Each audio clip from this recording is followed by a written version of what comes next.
en deuil après la mort de son père, Paul Sarkozy, décédé à l'âge de 94 ans ce samedi 4 mars 2023, Nicolas Sarkozy sait qu'il peut compter sur le soutien de son ami Didier Barbelivien.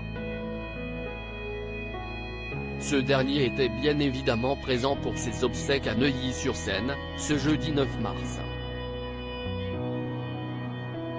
Hasard du calendrier, c'était la veille de l'anniversaire du chanteur.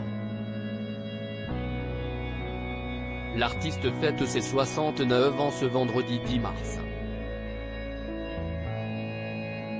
En de nombreuses années d'amitié, les deux hommes ont vécu ensemble des choses heureuses, mais aussi des drames. Quand il a été élu président de la République en 2007, fidèle, en homme de clan, Nicolas Sarkozy n'a pas oublié son ami. Il l'a convié à plusieurs voyages officiels. Mais l'un d'eux a bien failli mal tourner. C'était en 2009, sur la route du Congo. On est dans l'avion présidentiel et on se croit intouchable.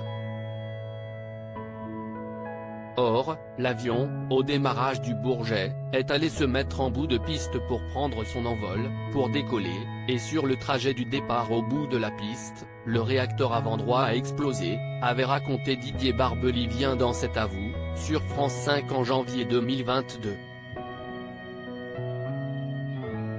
Ça a fait un bruit horrible évidemment.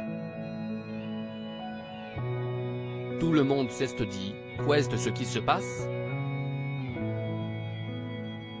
On ne pouvait plus voler, donc tout le monde est descendu, le président en dernier, avait ajouté le chanteur.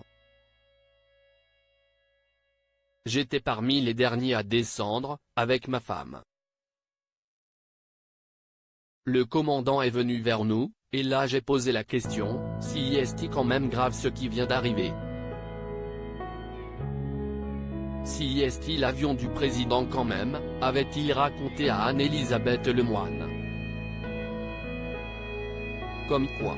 Là non, ce n'est pas très grave, on va changer d'avion. Mais si on avait eu ça en phase d'envol, là c'était pas pareil, lui aurait répondu le commandant. Comme quoi, on peut être dans la 320 présidentielle et risquer sa vie quand même, avait conclu Didier Barbelivien dans l'émission de France 5. Le chanteur qui fête ses 69 ans avait déjà raconté cette histoire, dont l'issue aurait pu être bien plus terrible, dans son livre Pleure pas, Nostalgie, publié aux éditions Albin Michel en 2019. Si ça avait eu lieu au moment de la poussée, là, je n'ose pas l'imaginer, monsieur Barbelivien, on a eu très chaud, avait reconnu auprès du musicien le commandant. Son ami, Nicolas Sarkozy, à qui il avait consacré un chapitre dans son autobiographie, était, de son côté, un peu plus pâle que d'habitude. Un incident dont les deux hommes n'auraient jamais reparlé. Article écrit en collaboration avec 6 médias Crédit Photo, Guillaume Gaffio Bestimage.